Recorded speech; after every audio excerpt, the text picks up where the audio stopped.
Okay, here we go. Part 2 of Yin and Yang theory.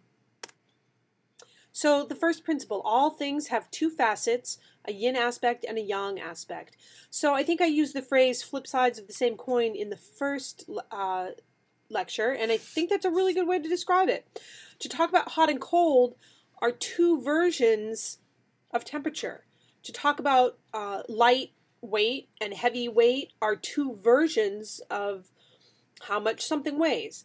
Night and day are two versions of what takes place in a 24-hour period. Male and female, hot and cold, up and down. All these things up and down, for example, is opposites of a direction or opposites of tall and short.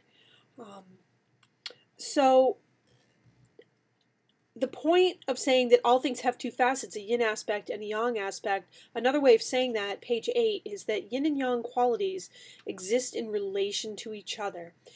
To look at that in the body, page 9, illnesses that are characterized by weakness, slowness, coldness, underactivity are yin. Illnesses that are manifest in strength, forceful movements, heat, and overactivity are yang. So for our perspective as massage therapists, where we're addressing the musculoskeletal system, somebody who is weak, is lacking coordination, maybe they've had a stroke, maybe they have neurologic damage, such as a bulging disc that creates numbness, weakness, tingling down their arm into their fingers. Carpal tunnel syndrome would be another one with weakness and tingling in the hands. So those would all be yin conditions. On the other hand, somebody who has muscle spasms, maybe somebody who is a bodybuilder and overbuilt, which is just as much of a pathology as underbuilt or excessively weak.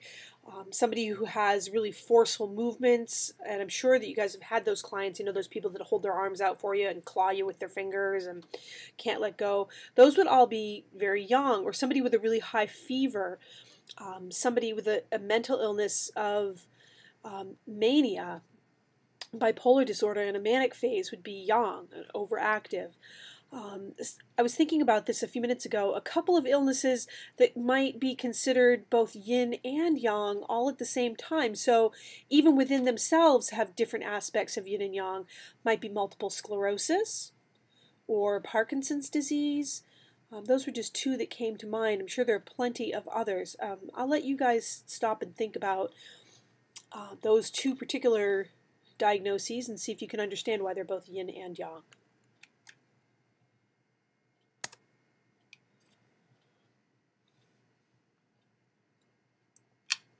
So the second principle, any yin or yang aspect can be further subdivided into yin or yang, or yin and yang, I should say.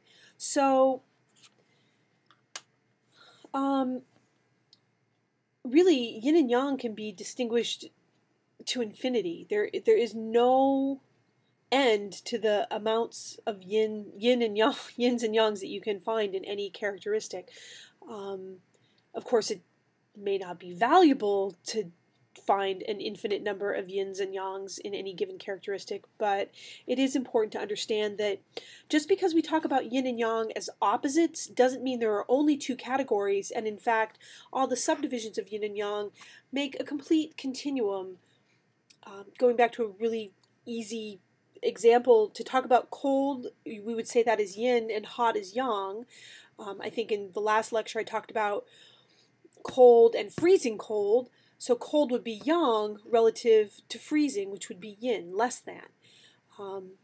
Thinking about hot as a characteristic, hot water or a cup of hot tea would be yin relative to a pot of boiling water, which is yang.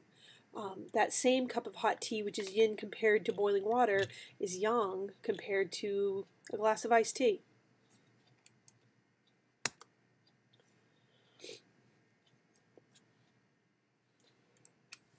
So the third principle, yin and yang mutually create each other. From page 10, yin and yang depend on each other for definition, and they can be distinguished from one another. However, they cannot be separated. So I think I talked about this in the last lecture. You can't understand tall without understanding short, hot or cold, black or white, fast or slow. But again, you can't lose sight of the fact that any of those categories can be subdivided endlessly until there's a continuum of pretty subtle differences. I really like on page 10, Kapchuk uses an example about partners in a relationship. And I think this is really interesting because it's very true and it's very much about human nature. Generally speaking, in most relationships, one partner is going to be more assertive or aggressive. One partner will be more passive or sort of withdrawn or retiring. Those aren't necessarily bad things. They could be bad, but they're not necessarily bad things. The assertive person can only be as assertive as the passive person will let the assertive person get away with. If the assertive person turns into a bully and is rude and too dominant, then the passive or submissive partner is going to get pissed off and fire back. So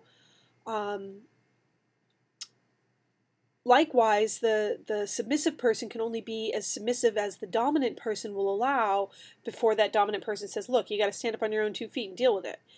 So anyway, I think that's just an interesting example that I wanted to highlight for you. In the body, this is a great description. It's a little subtle, but I really like it. So the activity of the body, which is yang. Yang is active movement, upward, outward. The activity of the body is nourished by the physical form, or yin, and the physical form is maintained by the activity of the body. And I think that's a great way of describing yin and yang mutually creating each other. You can't go run a marathon unless you have a strong body. Likewise, you won't have a strong body unless you work up to running the marathon. Another way of thinking about that in the body in terms of balance, anabolism is all the metabolic processes that build new tissue. Catabolism is all the biochemical reactions that break down tissue. You put the two of them together and you get a whole called metabolism. All right, so another way to think about yin and yang controlling each other, it's a little bit of a subtle extension from yin and yang creating or defining each other. Another way to think of it is that yin and yang balance each other. So using the temperature example, if the water is just kind of right in the middle, there's enough hot, there's enough cold, you would say that the characteristics of hot and cold are controlled by each other, so that they're in balance and they're a nice ideal temperature for you, whatever your ideal temperature is. On the other hand, if something is too hot, then there's not enough cold. You turn up the cold water when you're turning the shower on in the morning. If it's too hot, you turn up the cold water. There's not enough cold. So you would say that the heat is controlling the cold, and vice versa. If something is too cold, you would turn up the heat to make it warm enough. Again, temperature is mutually controlling each other. Too hot, there's not enough cold, and too cold, there's not enough hot.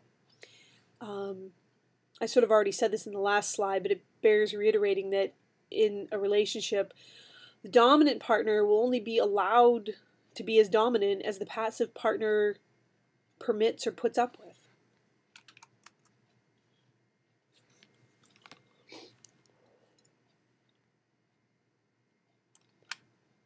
All right, so the last one, yin and yang transform into each other. If everything is balanced, then there's relative harmony. If things are unbalanced, then there's disharmony. In either case, there's constant transformation, and that's the natural balance of things. That's the way life is. And transformation is the source of all change. Even in the body, there's inhalation and exhalation. There's activity and rest. There's eating food and exercising the calories off. There's a million examples that you could think of about the nature of life. You could talk about the seasons. We're coming into summer now as opposed to winter. Anybody who stayed for the last little Qigong exercise last week, the 4 Seasons Qigong, is a great example that embodies a breathing exercise that embodies the nature of transformation. Change that occurs harmoniously, that transformation is harmonious, is normal and is expected and generally happens pretty gradually, and that's the way it's supposed to be. Change is not necessarily unbalanced. Change is just change. Change that occurs suddenly is not balanced and is unhealthy. So I was trying to think of a weather example. Maybe here's maybe an interesting example. Last fall on October 30th, 31st, whatever it was, the Halloween snowstorm. That was sudden and disharmonious in terms of the changing of the weather.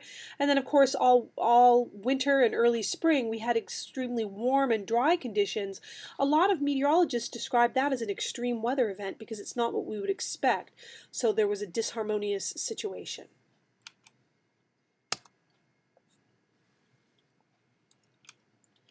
Going back to the relationship and using that as an example of transformation, so if the yang person is too strong and then the yin person is too weak and the whole situation is not balanced and is disharmonious, the couple can work it out, redistribute whatever characteristics are causing the imbalance, and come up with a stronger relationship, or more, at least a more balanced relationship. On the other hand, the passive partner might just go crazy and become an axe murderer and kill the aggressive partner. There are unfortunately real life examples of what is it called, battered woman syndrome, where women lay in wait and kill their husbands, their abusive husbands. So that sort of disharmonious and sudden change does take place in real life. And then the last resolution for that unbalanced relationship is that the relationship simply comes to an end.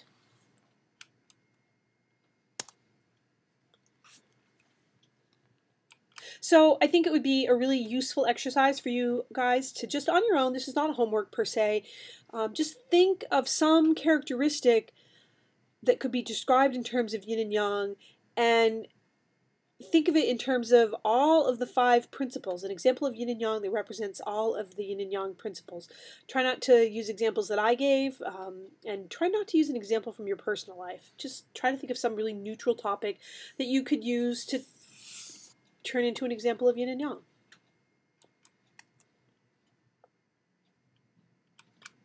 All right, so that symbol that I get so bent out of shape about, it is a graphic representation of all of the principles of yin and yang. It's a very common Taoist symbol.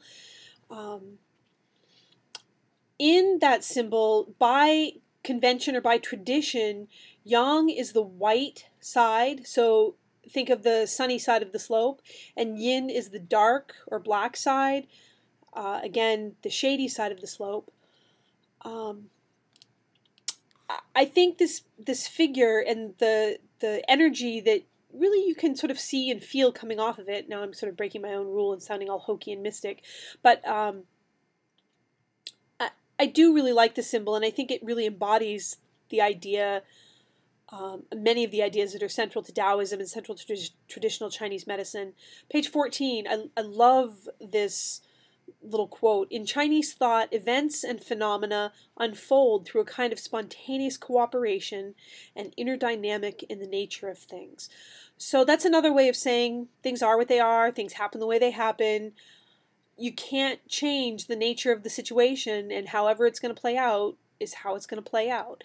And I think the symbol for yin and yang really represents that as well. And that is very, very much in contrast to the linear, logical, if this, then that thinking, deductive reasoning that we use in Western thinking. All right, so here is the symbol. First, I'll say that it doesn't matter. There's no meaning to where the white is, whether it's on the left or the top or the bottom or somewhere in between. It doesn't matter. The symbol it stands alone regardless of the orientation that it's in. So remember I said that the white represents light or activity or heat, the more than characteristic, so that is the yang side. And then of course the dark side, the black side, is the yin side, the less than or less light side. Remember also that every yin and yang can be divided into more yins and yangs. So within every yang, there is a yin, so the little black spot in the middle of the yang. And likewise, within every yang, or excuse me, within every yin, there is an element of yang. So you might think of it as the silver lining behind the cloud. So the white spot within the black means yang within yin. And connecting those two and suggesting the nature of change and suggesting the nature of balance or imbalance, suggesting the idea of flow and transition and the cyclical nature of all things. The division between yin and yang is known as the dynamic curve, and that might be the most important part of the symbol for yin and yang, the dynamic curve. That really is what suggests change. You would do well to know and be able to label this figure because it will come up on a test. All right, so now that you are armed with your new understanding of the principles of yin and yang, go back to pages 16 and 17 of the Web That Has No Weaver. Reread the description of Taoist thinking in the arts and the description of the painting as it relates to yin and yang. Don't skip this step. Again, you never know when this stuff will come up on a test. And then using the picture here in the slideshow, in the same way that Kapchuk uses yin and yang to describe the picture in his book, you can use yin and yang to sort of parse out the characteristics of a different picture. 4 yin elements, 4 yang elements, and why are they yin or yang? And can you see anything that represents the idea of the dynamic curve?